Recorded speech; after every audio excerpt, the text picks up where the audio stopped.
Assalamualaikum warahmatullahi wabarakatuh. Perkenalkan, nama saya Khairul Anwar. Saya perwakilan dari kelompok 9 yang terdiri dari anggotanya saya sendiri Khairul Anwar dan yang satunya adalah Mbak Diah Ayu Novitaningsih. Di sini saya akan sedikit mengulas tentang social emotional teaching atau pembelajaran sosial emosional. Di sini saya akan menjelaskan tentang bagaimana sebuah pembelajaran sosial emosional itu menjadi sebuah hal yang penting dan menjadi tantangan bagi guru-guru di Indonesia. Yang pertama adalah alasan tantangannya. Kenapa hal itu sangat diperlukan bagi kita guru-guru Indonesia? Dampak globalisasi menyebabkan pergeseran nilai luhur kehidupan masyarakat Indonesia, di mana serangan budaya dari masyarakat luar negeri begitu santer sehingga kita butuh adanya filter agar membentengi siswa-siswa kita untuk tetap menjadi masyarakat Indonesia dengan nilai luhur bangsanya. Kita juga banyak mengetahui maraknya kriminalisme yang dilakukan oleh siswa-siswa pada usia sekolah. Kita ketahui baru-baru ini bahwasanya ada berita kekerasan yang dilaksanakan oleh siswa yang masih berseragam. Selanjutnya kita tahu bahwasannya kita temukan krisis sosial di mana generasi muda kehilangan identitas dirinya karena pengaruh dampak dari luar negeri.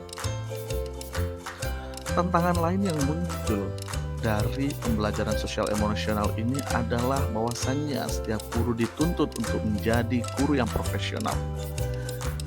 Guru harus mampu melaksanakan kompetensi yang dimiliki dalam kehidupan sehari-hari, baik kompetensi pedagogik, kompetensi kepribadian, kompetensi sosial, dan kompetensi profesional.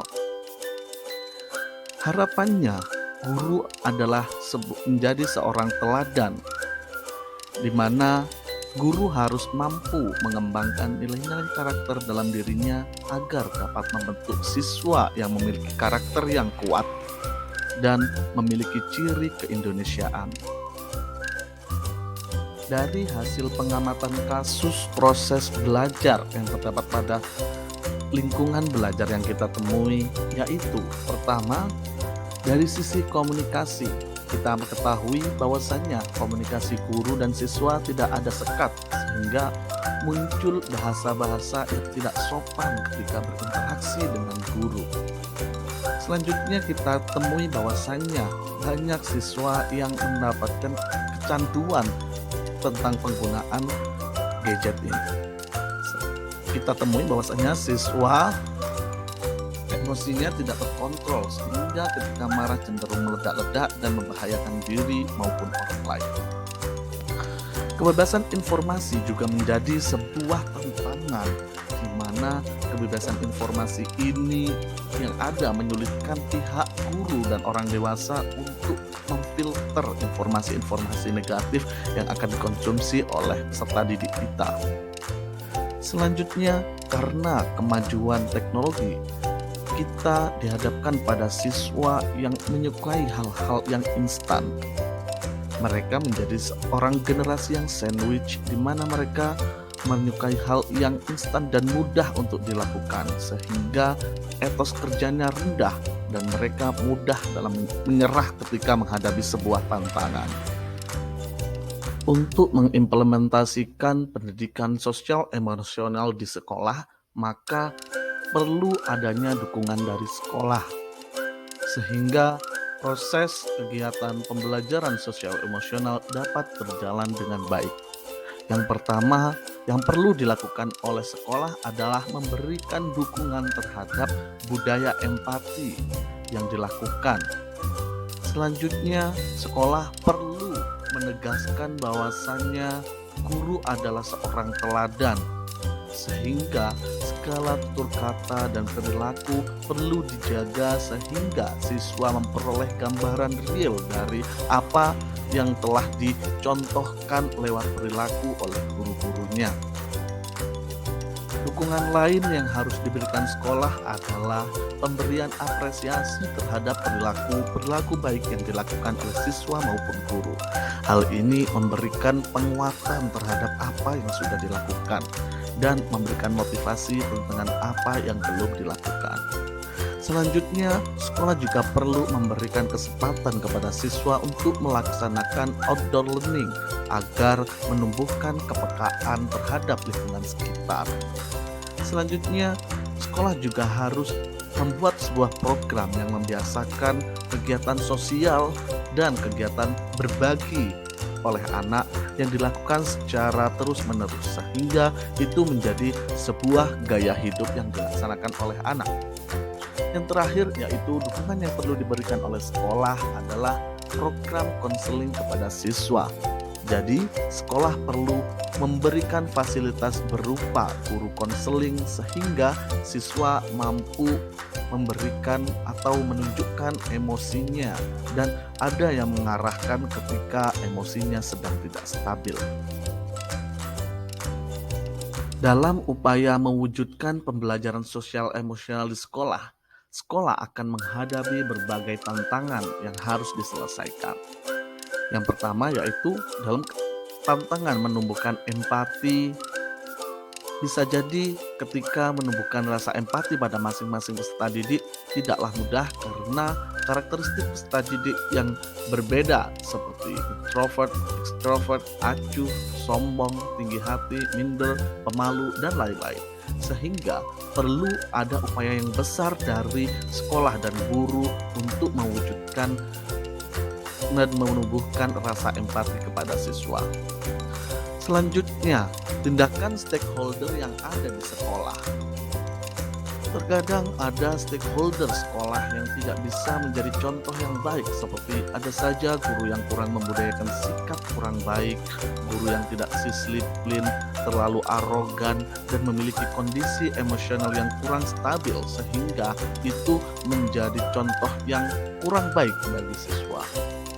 Selanjutnya, sekolah juga perlu menciptakan lingkungan kerja yang positif, di mana pihak sekolah seperti guru atau kepala sekolah mungkin kurang mengapresiasi perilaku baik yang ditunjukkan oleh peserta didik maupun anggota sekolah yang lainnya, sehingga ini menjadi sebuah tantangan yang harus diselesaikan oleh sekolah.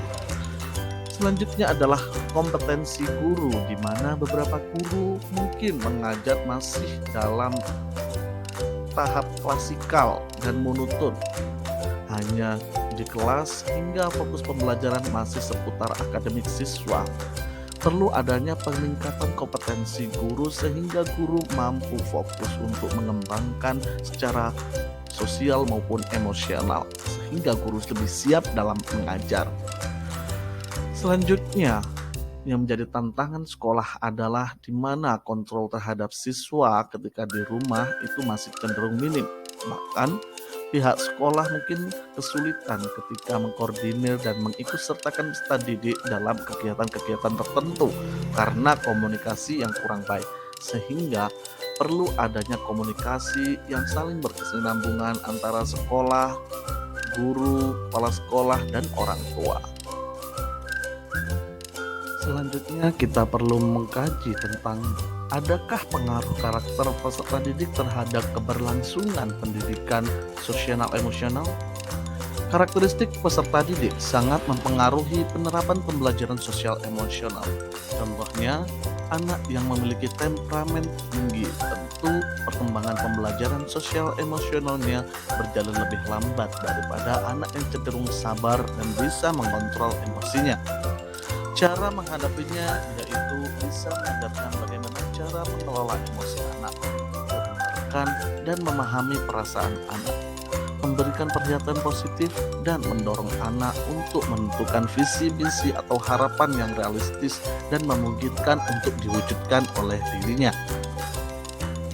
Telah banyak kita jumpai bahwasannya banyak film-film yang mengulas tentang peran guru sebagai agen perubahan dalam pembelajaran, di mana peran guru sangat urgent, sangat penting untuk memulai sebuah perubahan yang ada. Kita tahu ada film Laskar Pelangi, di mana ibu muslimah perempuan muda yang teguh bercita-cita sebagai menjadi seorang guru, dan Pak Harfan kepala SD Muhammadiyah yang setia mempertahankan sekolah yang hampir ambruk itu. Nilai kehidupan yang ditanamkan adalah keberanian, keinginan yang kuat, dan pantang menyerah terhadap tantangan. Bagaimana juga nilai-nilai inilah yang akan merubah hidup siswa yang awalnya miskin, yang berada di dalam pedalaman, hingga menjadi seorang yang sukses di masa depan. Semangat pantang menyerah untuk ditamakan pada diri bahwa tugas guru adalah meyakinkan anak-anak untuk berani memiliki cita-cita dan membantu dalam mewujudkan harapan tersebut. Menjadi guru harus kreatif meskipun dalam kondisi lingkungan sekolah yang tidak mendukung dan serba terbatas. Melibatkan peserta didik dalam berbagai pengambilan keputusan, meyakini bahwa peserta didik memiliki potensi yang baik dalam mendidik. Guru tidak hanya menyampaikan ilmu, tapi harus mengutamakan pendidikan karakter dan budi pekerti, sehingga menjadi bekal nanti siswa-siswa ketika di masyarakat. Film lainnya yang tak kalah menginspirasi tentang peran seorang guru sebagai agen perubahan di sekolah adalah film Sekolah Rimba dan Deafwood Society. Film-film tersebut, khususnya dalam film Deafwood Society, kita ketahui bahwasanya peraturan sekolah di Akademi Wilton yang sangat ketat dengan tingkat kedisiplinan yang tinggi, dengan semboyan tradisi, kehormatan, disiplin, dan prestasi. Kemudian model pembelajaran yang digunakan oleh Mr. Keating membuat siswa tertarik untuk belajar bahasa Inggris karena metode yang interaktif dan menyenangkan. Pembelajaran dilakukan berpusat pada siswa dan melibatkan siswa secara aktif dalam pembelajaran. Mr. Keating memberikan sharing pengalaman yang dimilikinya pada saat menjadi siswa Akademi Wilton. Moto yang dicetuskan yaitu Seize the Day, yang artinya raihlah kesempatan. Keterkaitan film-film tersebut terhadap pendidikan sosial emosional, bahwasanya kita tahu dalam film tersebut tindakan bunuh diri yang dilaksanakan oleh Neil merupakan berkaitan dengan pengambilan keputusan yang bertanggung jawab, yaitu responsible decision making, dan manajemen diri, self management, yang dilakukan oleh siswa tersebut. Siswa mematuhi aturan yang awalnya dengan rasa keberatan, namun setelah kedatangan Mr. Keating, siswa menjadi terinspirasi dan menaati peraturan yang berlaku. Hal ini berkaitan dengan kesadaran diri atau self-awareness, kesadaran social awareness, dan keterampilan sosial atau relationship skill. Hal ini bukti nyata dari peran guru sebagai agen perubahan di dalam sekolah, sehingga siswa mampu mengikuti jejak guru untuk menjadi pribadi yang terbaik menurut versi dirinya. Cukup sekian dari kami. Itulah hasil diskusi kami tentang pendidikan sosial emosional yang menjadi sebuah tantangan bagi sekolah maupun guru, serta peran guru dalam sebagai agen perubahan di dalam sekolah.